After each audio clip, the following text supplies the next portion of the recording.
Hello dear students. So today we will continue with the chapter Working of the Institutions, and today in detail we are going to learn about the second institution, that is political executive. Actually the executive are of two types, political as well as permanent. In a democratic country, two categories make up the executive. One that is elected by the people for a specific period is called political executive. Political leaders who take the big decisions fall in this category. And in the second category, people are appointed on a long-term basis. This is called the permanent executive. Even you can call it as civil services. Persons working in civil services are called civil servants.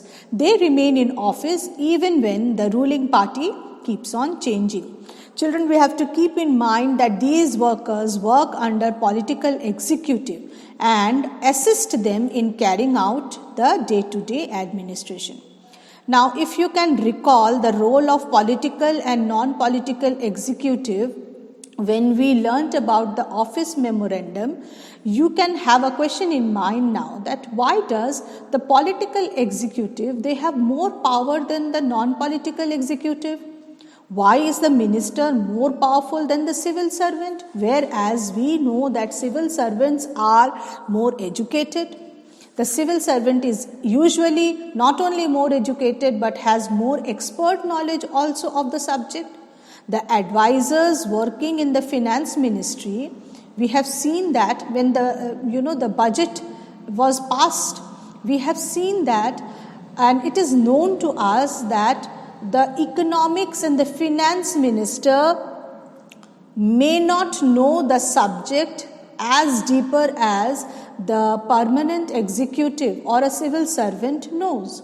Sometimes the minister may know only very little about the technical matters that come under this ministry, their ministry. And if you take the example of the ministries like defense, industry, health, science and technology, even mining, they, why should have the minister all the assistance from the permanent executives? Because their knowledge is less. The reason is very simple. In a democracy, the will of the people is supreme.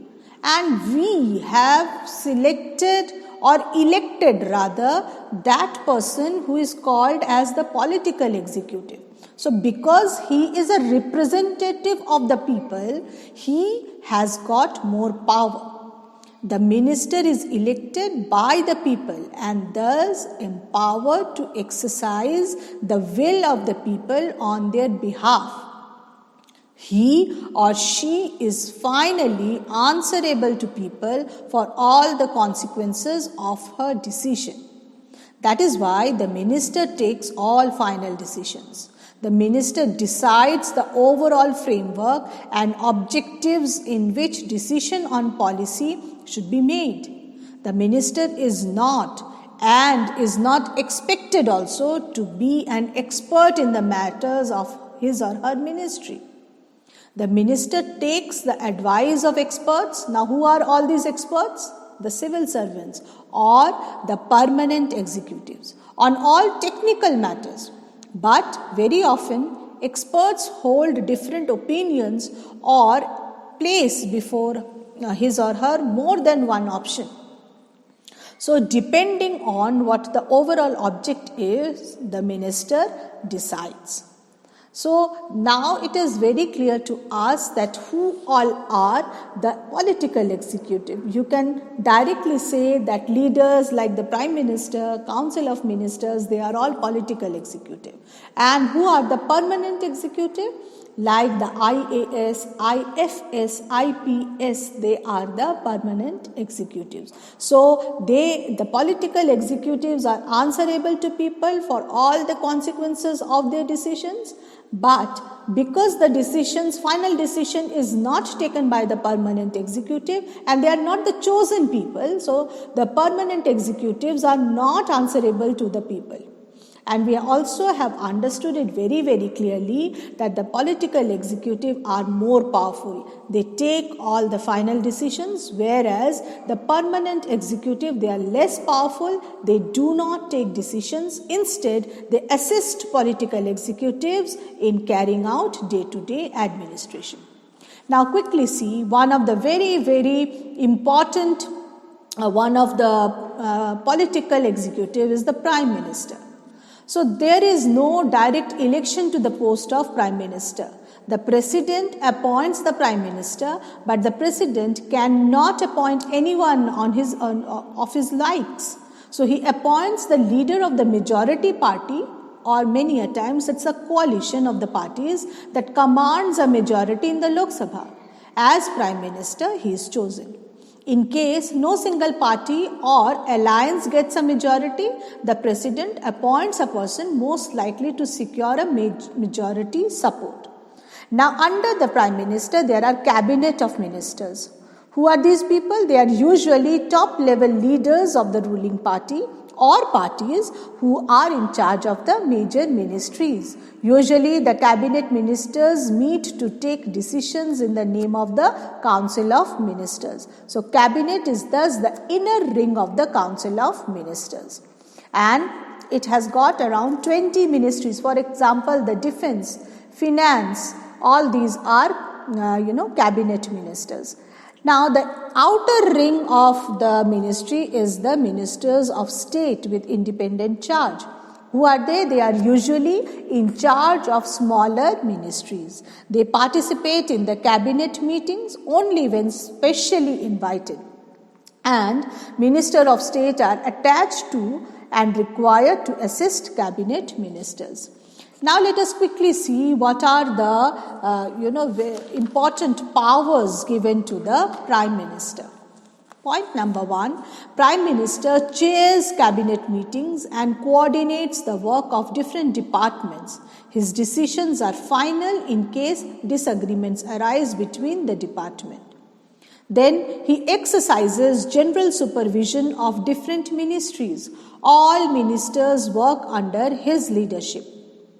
Then the Prime Minister distributes and redistributes work to the ministers. And the last power, he also has the power to dismiss ministers. When the Prime Minister quits, the entire ministry quits. Thus, the Prime Minister is the most powerful person within the cabinet. Now, quickly see that who is the President? The President of India is the head of the state, and he exercises only nominal powers. He is not directly elected by the people. All the members of the parliament, that is, member of the parliament means the MPs, and the members of also the state legislative assembly, that is MLAs, they elect him. A candidate standing for the post of president has to get a majority of votes to win the election. So this makes him that the president can be seen to represent the entire nation. The president supervises the overall functioning of all the political institutions in the country so that they operate in harmony to achieve the objectives of the state. He exercises the following power. Now let us quickly see first power.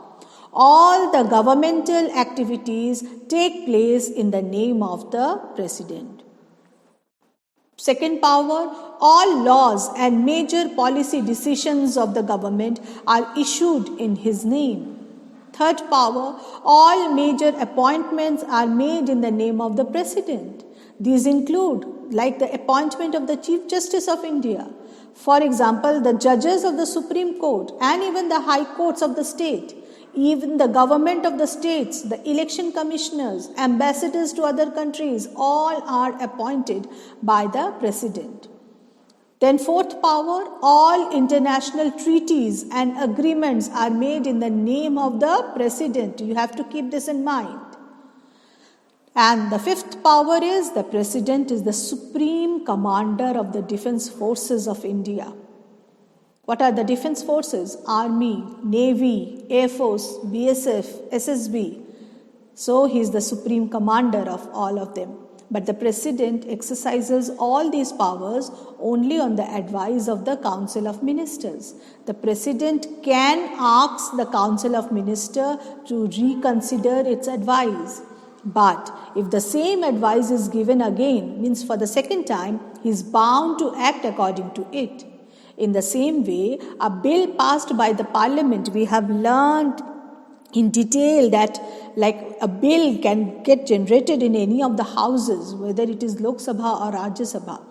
In spite of both the houses giving their majority, unless and until the President gives his assent or the consent, so the bill cannot become a law if it is not passed.